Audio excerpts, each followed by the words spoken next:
Hi everyone.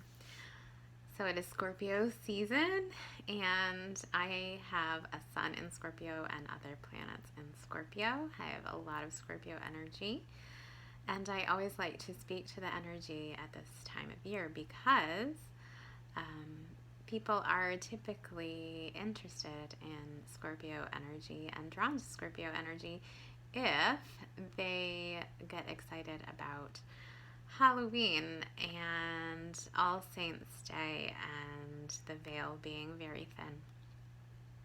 If you feel at home this time of year, you may have some Scorpio in you. So Scorpio is all about transformation, and that means the constant cycle of birth and death and rebirth.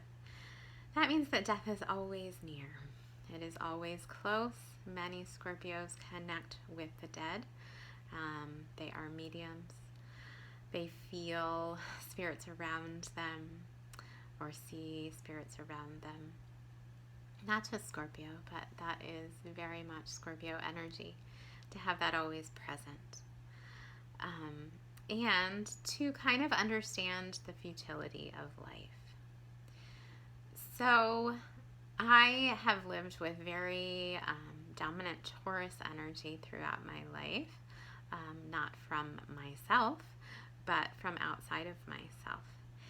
And Taurus is the counter to Scorpio, the sort of polar opposite.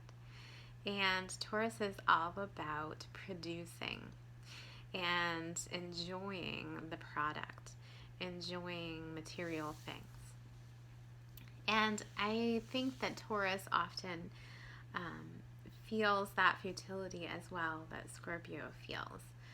But as a result of that, Taurus wants to kind of have a legacy and to really leave behind something tangible.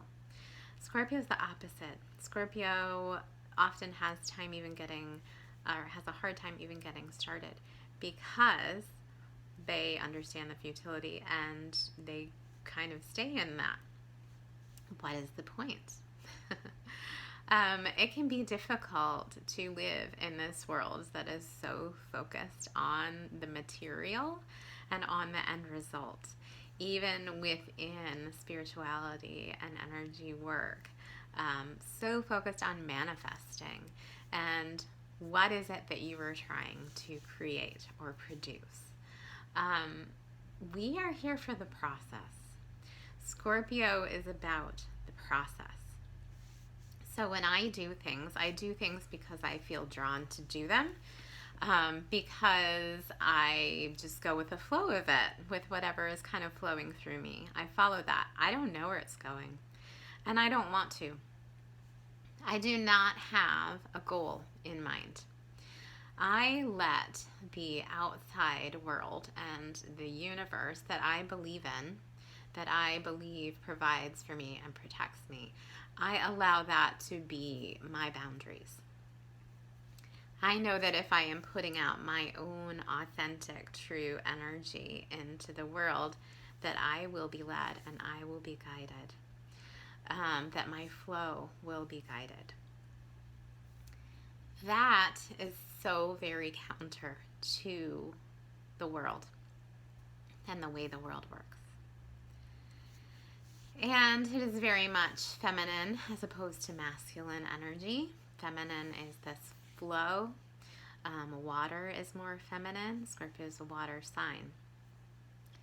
And, my moon is also in Pisces, so I'm very much water and following the flow of things. And it is a necessity for me to survive, to not get boxed in by other people's expectations. So, all of that to say, many Scorpios come across as dark and mysterious and,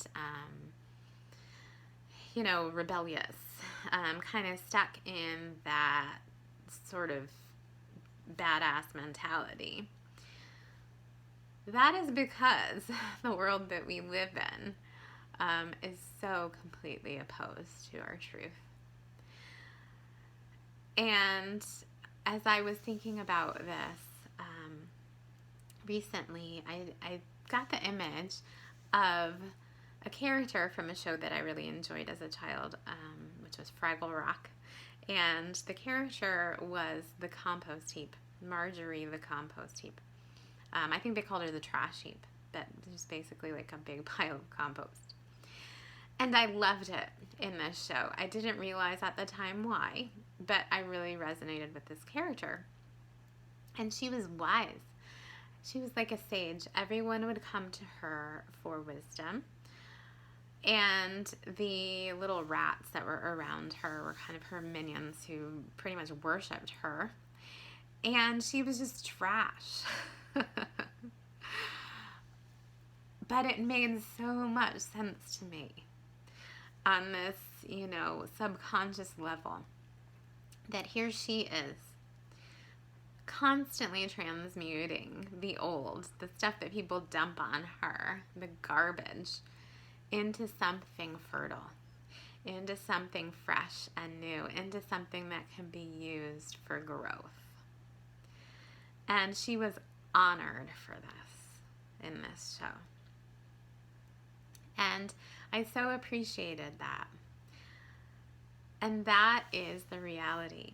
That is the reality of this time of year, when the veil is thin and when we feel so close to death.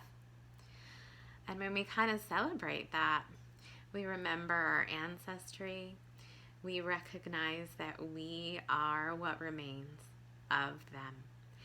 And we know that the little things that we do that we think are so important will pass away with us. But what remains is our spirit and our authenticity that we put out into the world. The effect that we have on other people. That is what remains. And we celebrate that because that is freedom. That is freedom from these constraints that are put on us from every direction to be confined to the material world and to be a slave to it. And that is why we celebrate and we go knocking door to door asking for a trick or a treat, because we can make use of either. We can turn that trick into a treat. We can. We can honor the spooky and the scary and realize that it is just compost to make us fertile once again. When we surrender to that process, that is Scorpio. So much love in this time, and may you find the strength to go with that flow and surrender to that process.